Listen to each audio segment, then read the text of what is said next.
đầu tiên khi mà chị Trâm nói là Châu xem thử cái MV này đi, thì Châu nghĩ rằng là chắc là lại là sẽ là một cái MV mà rất thiếu Bảo Trâm. Giang hồ à? Trời ơi, quýnh xịt máu mỏ luôn giờ. Úi Thì chị Trâm thay đổi hình tượng gangster rồi. Đây là một phim chắc là drama nhiều đây. Có võ nha. Mặt giang hồ quá nè. Láo nháo là ăn cây gáo. Trời ơi thương quá. Ồ, Trâm khỏe ghê. Bị đánh bầm mặt rồi nè. Hoa 4 lá. Hoa 4 lá là hoa biểu tượng cho sự may mắn. Bạo lực không thể giải quyết bằng bạo lực.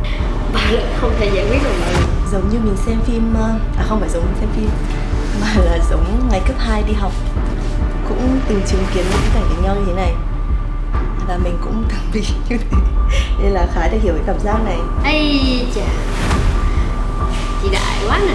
Úi Chị tưởng là phải nhạc rock riết rồi nhạc dance. MV này xong chắc cũng bầm dập. Lần đầu tiên thấy Trâm đánh võ và rất là oai phong nha mọi người. là mất đi có nghĩa là mất đi một sự may mắn ha. MV này cảm thấy Trâm rất là gần gũi. Yeah. Không hề coi như là có một cái gì đó quá xa vời mà. Không ngờ là Trâm có thể là trở thành một cái người phụ nữ mà hiền dịu, nhẹ nhàng và rất là lạ đối với cả Châu. Nó khá là lạ so với những gì mà Trâm đã làm trước đây. Một mình có buồn không chắc chắn là một câu hỏi hay đấy. Tại vì mỗi người sẽ cho mình cảm nhận. Bởi như là Onishi đôi lúc lại thích một mình. Chúc Trâm thành công với sản phẩm cực hay như thế này, cực đẹp như thế này. Em chúc chị Trâm sẽ lúc nào cũng luôn luôn làm mới mình như thế này, vì mỗi lần mà Trâm làm mới mình thì Châu nghĩ rằng là một cái bất ngờ rất là lớn với khán giả cũng như là với Châu, và Châu rất là thích cái điều này. Còn chị Trâm thì Châu nghĩ rằng lúc nào chị Trâm cũng rất là cố gắng, lúc nào cũng chăm chỉ và nỗ lực, cho nên là chắc chắn sẽ lúc nào cũng tốt thôi. Cố lên Trâm. Đây là một cái gì đó nó khá là mới mẻ, đã hát được một cái bài hát ballad mà chạm tới cái cảm xúc của khán giả. Nó không phải là điều dễ dàng, nhưng mà chị tin là em sẽ làm được. Chúc em sẽ thành công với MV này nha.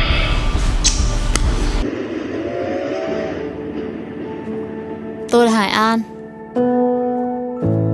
22 tuổi. Tôi không tin vào bất cứ ai. Tôi sống một mình với em gái. Bọn tôi không có cha mẹ từ nhỏ. Nhưng đó không phải là vấn đề. Cho đến khi... Bạo lực không thể giải quyết bằng bạo lực. Vì em đã khóc